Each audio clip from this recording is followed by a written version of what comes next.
Ser podcast.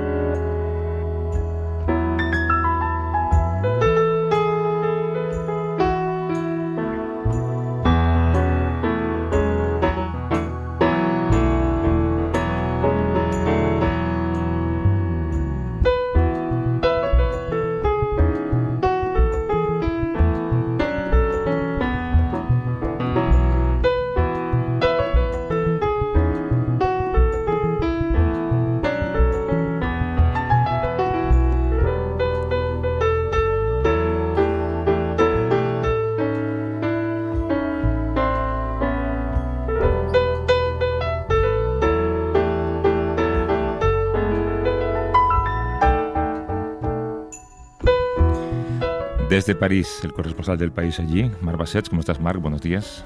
Hola, Javier. Buenos días, bonjour. ¿Qué tal la semana? ¿Todo bien? Bien, bien, bien. He visto que también en la izquierda francesa hay cierta fractura por valorar lo que está pasando en Oriente Próximo, ¿no? Sí, yo creo que quizás de las izquierdas europeas, por lo menos, y quizá occidentales, es de las que más, cuando se mira el impacto político que las políticas internas de cada país ha tenido, o está teniendo, de hecho, la guerra en el Oriente Próximo, yo diría que Francia es el país donde más, y curiosamente es la izquierda. Te pongo en contexto, porque hace un año y medio, cuando hubo las legislativas, se unieron todos los partidos de izquierdas para una candidatura conjunta. Al contrario que en España, donde el partido más importante de la izquierda es el Partido Socialista, o sea, un partido socialdemócrata de centro-izquierda, aquí el partido más importante es la Francia Insumisa, que sería Podemos, es el partido dominante, ¿no? Y entonces, lo que ocurrió y lo que ha ocurrido en Francia es que primero fue la matanza de Hamás en Israel del 7 de octubre, suscitó, evidentemente, como en todo el mundo, reacciones inmediatas, ¿no? Y la reacción de la Francia Insumisa y de su líder, que es un político de peso y bastante carismático, Jean-Luc Mélenchon, él evitó calificar a Hamás de terrorista y evitó condenar el ataque, ¿no? Luego desde entonces ha pasado todo lo que ha pasado, ¿no? Pero aquello suscitó un debate porque los socialistas, incluso los comunistas que están en esta alianza también, y muchos ecologistas estaban disconformes con esta reacción y consideraban que había que condenar tajantemente a Hamás, y allí se abrió un debate que ha llevado a esta semana a que el Partido Socialista ha dejado en suspenso su participación en la coalición de izquierdas. No es solo por esta cuestión, y había mucho mal rollo que venía de antes, pero esto es lo que lo ha desencadenado. Y yo creo que en el fondo es lo que pasa en Francia está pasando en muchos países, ¿no? Hay izquierdas con visiones de la política internacional distintas, ¿no? Yo creo que en España también pasa, pero se está manteniendo más en tono bajo, ¿no? Sí, el tono es más bajo, pero desde luego te estaba escuchando y hay muchas concomitancias con lo que ocurre también en la izquierda española. No hay que olvidar, lo decíamos además la semana pasada, Marc, en Francia está una de las mayores densidades de población judía del mundo. Yo creo que después de Israel y Estados Unidos, seguramente allí, ¿no? Así es, sí, así es, sí. Y luego también de las comunidades, de las poblaciones musulmanas, muchos de origen magrebí, también más importantes de los países occidentales, y este temor que comentábamos la semana pasada de que el conflicto en el Oriente Próximo acabe desbordándose de una manera u otra en Francia, ¿no? Y con una fractura en toda la izquierda política europea. Es muy interesante esto. Vamos a empezar porque tengo una invitada sentada conmigo y quiero charlar con ella. Venga.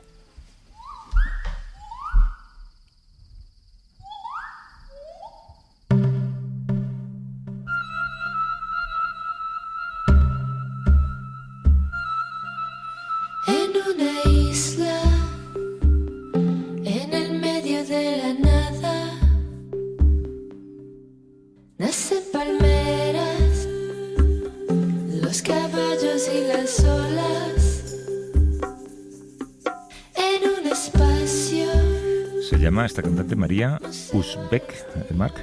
Y la canción Isla Mágica, María Uzbek, es de Ecuador. Es de Ecuador. El día 20 de agosto, Ecuador celebró la primera vuelta de sus elecciones generales. Ese mismo día, los ecuatorianos también tenían que responder a la siguiente pregunta en un referéndum. ¿Está usted de acuerdo en que el gobierno ecuatoriano mantenga el crudo del ITT, conocido como Bloque 43, indefinidamente en el subsuelo? Ahora hablamos un poco, si quieres, de la retórica de la pregunta, porque no es fácil. Un 59% de los votos fue por el sí. a frenar la explotación del petróleo que se encuentra en la reserva del Yasuní, que pertenece a la Amazonía ecuatoriana. Más allá de preservar la diversidad medioambiental de la zona y frenar también con ello, lógicamente, el cambio climático, esa lucha conseguida gracias a la iniciativa convocada por la sociedad civil, por comunidades indígenas, por organizaciones como Yasunidos. El resultado del referéndum es un ejemplo de que las luchas colectivas traen mejoras para el conjunto de su comunidad. Sí, y en este caso, bueno, la prioridad era reducir las industrias extractivas y favorecer la transición ecológica y luchar contra la crisis climática, algo que puede tener beneficios más allá de Ecuador, ¿no? Para todo el planeta. Pero también hay una cuestión muy interesante de método, ¿no? Esta consulta, para la que se recogieron más de 700.000 firmas, y que es una lucha de una década, con un debate muy intenso que ha habido en Ecuador y una batalla legal tortuosa que ha acabado con este voto afirmativo que supondrá que no se podrá extraer petróleo de una de las zonas con más biodiversidad por metro cuadrado del planeta. Es un ejercicio de democracia de base que quizá sienta un precedente para otros países. Luego, los detractores de esta iniciativa, es decir, los que defienden continuar extrayendo el petróleo en esta parte de la Amazonía, alertan de que esto supondrá una caída muy fuerte de ingresos para Ecuador, que no es un país rico, con el cierre de los pozos. Y por último, todo esto ha ocurrido en un contexto electoral muy tenso, con mucha violencia. Ha habido elecciones en Ecuador, hay un nuevo presidente, Daniel Noboa, un empresario. Veremos si Ecuador entra ahora en una nueva etapa. Y queríamos entender cómo fue el recorrido por defender el Yasuní, y está con nosotros en el estudio, como decía, Zenaida Yasacama, que es vicepresidenta de la Confederación de Nacionalidades Indígenas del Ecuador, que es uno de los organismos que también promovieron esta lucha comunitaria y han ganado este referéndum. ¿Cómo estás, Zenaida? Buenos días. Muy buenos días, gracias por este espacio y gracias también por recibirnos en el territorio español. Gracias a ti por venir. Y fíjate, de todo lo que hemos escuchado, hay un dato que me llama la atención. Lo primero, es un referéndum ganado con el 59%. ¿Cómo es posible que el 41% votara a favor de sacar petróleo de una zona como esta? Bueno, CONAIE siempre ha sido una organización del movimiento indígena que viene luchando más de 36 años, tiene una larga historia sobre defensa territorial, defensa por la vida y por los derechos colectivos, y entonces en este marco ha sido promotor de esta iniciativa conjuntamente con otros colectivos dentro de Ecuador, y que también esto ha permitido también a nivel internacional podamos tener este gran apoyo de incidir. Y no ha sido nada fácil de llevar este proceso. Este proceso viene más de 10 años de lucha desde el inicio de recoger las firmas para poder llevar a la consulta, y en donde hemos tenido también varios inconvenientes. En la recolección de firmas, unos rechazados, estando bien, otros formularios perdidos, y entonces todo ha sido un proceso de lucha y un trabajo de unidad con todos los colectivos yasunidos y otros ambientalistas, académicos y en fin, y que eso nos ha permitido llegar el 20 de agosto con el sí al Yasuní. Pero los que votaron no, ¿cómo fueron convencidos? ¿Con argumentos económicos? Claro, fue promovida una campaña bastante fuerte por parte del Estado, por parte de la empresa, quizás no compra de conciencia y amenaza también por parte de la petrolera, en que en ese sector prácticamente si ganaba el sí, estaría Ecuador entrando a una crisis total, pero justamente estamos viviendo en una crisis en Ecuador y entonces no podríamos pensar más otra cosa. Igualmente vivimos en estos sectores más de 50 años del extractivismo y lo hemos visto que no ha desarrollado nada en absoluto, más bien hay un abandono total. Marc. Hola, Zenaida.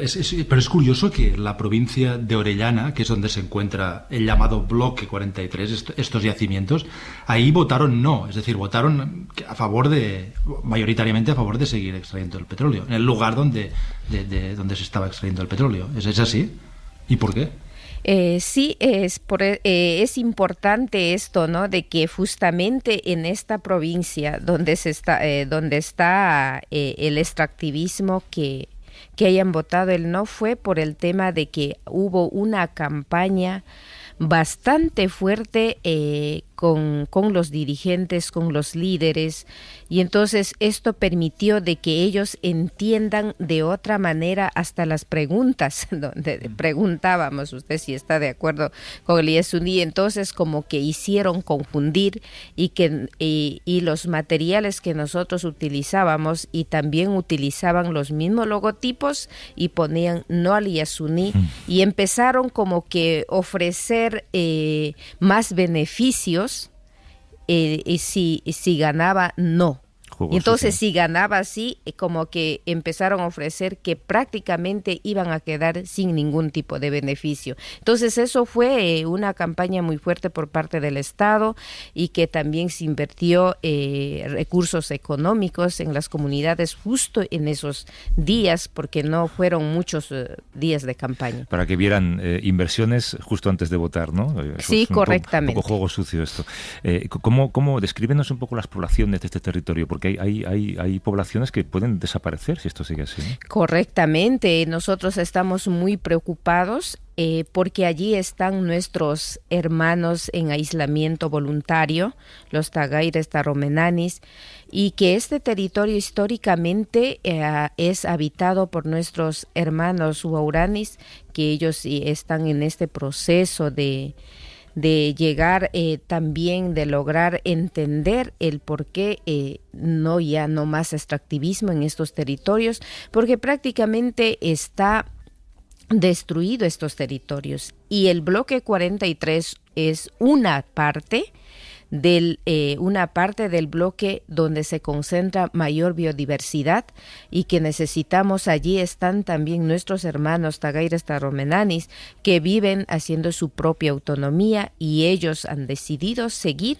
viviendo en aislamiento, y eso nosotros tenemos que seguir defendiendo y que no quisiéramos que esta parte que es tan diverso pueda ser destruido por el extractivismo. ¿Por qué? Porque ya hay otros bloques que realmente están en actividad continua del extractivismo, y que esto el Estado también ha hecho entender de que si gana el Yasuní estaríamos perdiendo $1,200 millones, y esto estaría llevando a un riesgo que es la crisis en Ecuador, pero esto es una información muy falsa, porque realmente con un bloque que no esté en actividad petrolera, no creo que se pierda tantos millones de dólares. Por explicarlo, está todo repartido en territorios casi cuadrados, que es lo que llamáis bloques, y ahí es donde se establece de cuáles se puede extraer y de cuáles no, ¿no? Y este bloque del que hablamos, una parte está en esa zona de la Amazonía ecuatoriana. Así es. Allí están los hermanos en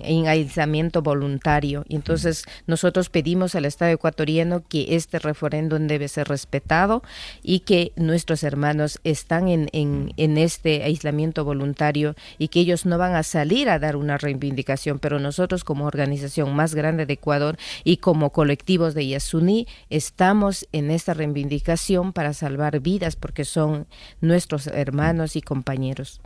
¿Se podrá desmantelar rápido estos yacimientos?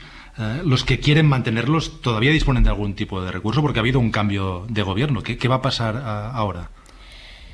Es importante, nosotros estamos exigiendo la desmantelación de estos yacimientos que conoce el mundo, que nomás deja, ¿no?, los residuos en el territorio, y que esto es riesgoso para nuestros hermanos que están habitando en estos espacios, y que en este gobierno nosotros esperamos, ¿no?, según las declaraciones del nuevo presidente electo, es que va a respetar el referéndum y las decisiones colectivas de la ciudadanía ecuatoriana para poder mantener este bloque intacta y que podamos también, y que él va a respetar esta decisión.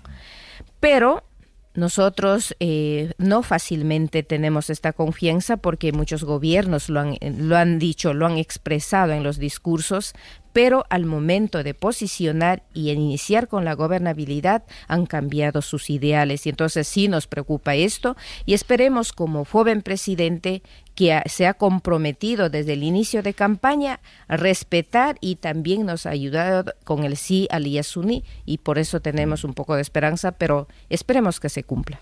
Déjame darte la enhorabuena y desearte la mayor de las suertes en el futuro. Por cierto, ¿qué cantidad de mujeres han impulsado esto, eh?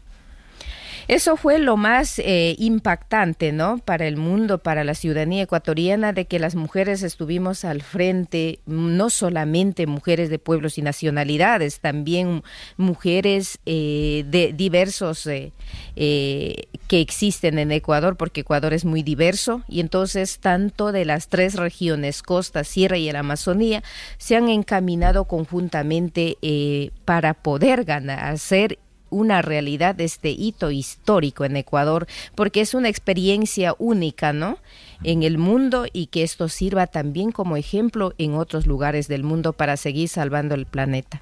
Zenaida Yasacama, que es vicepresidenta de la Confederación de Nacionalidades Indígenas del Ecuador. Lo dicho, enhorabuena, porque además vuestro éxito es el éxito de la humanidad, al fin y al cabo, para que podamos respirar todos mejor, y mucha suerte con todo. Gracias por venir, Zenaida. Gracias también, muchas gracias.